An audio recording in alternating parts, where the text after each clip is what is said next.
Baarlamaankii midnimada ayaa kulankiisii koowaad xubinta ugu da'da weyn oo ah Xaaji Bashiir Ismaaciil u doortay gudoomiye ku meel gaar ah, wadarna ku ansixiyay go'aankii midnimada labada gobol. Sidoo kale waxa uu madaxweyne ku meel gaar ah u doortay Aadan Cabdulle Cusmaan Aadan Cadde. Madaxweynuhu waxa uu is-casilaad ka aqbalay labadii ra'iisul wasaare oo kala ahaa Cabdullaahi Ciise iyo Maxamed Xaaji Ibraahim Cigaal. Waxa uuna ra'iisul wasaare u magacaabay Cabdirashiid Ali Sharmaake. Kadib waxa uu gudoomiyaha baarlamaanka loo doortay Jaamac Cabdullaahi Qaalib, waxayna Soomaaliya xubin buuxda ka noqotay Qaramada Midoobay.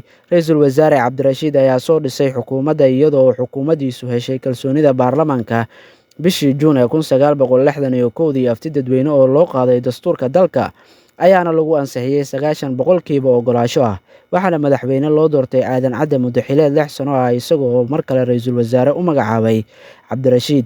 Bishii Maarso ee 1964 waxaa dalka ka qabsoomay doorashooyin lagu soo doortay xildhibaanada baarlamaanka oo gaarayay 123 xubnood. Xukuumaddii Cabdirashiidna way is-casishay bishii Juun ee 1964.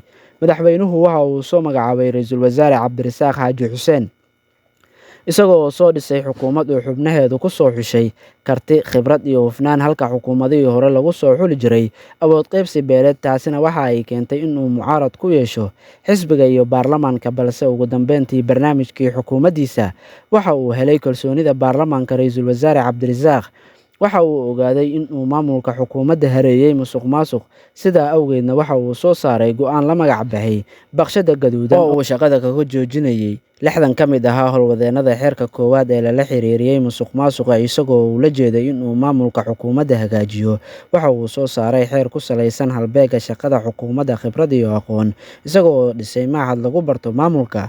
Ardayda qaarna dibadda loo diray si ay ugu soo takhasusaan maamulka, kadibna ku soo kordhiyaan talooyin wax ku ool ah oo xagga maamulka xukuumaddiisa.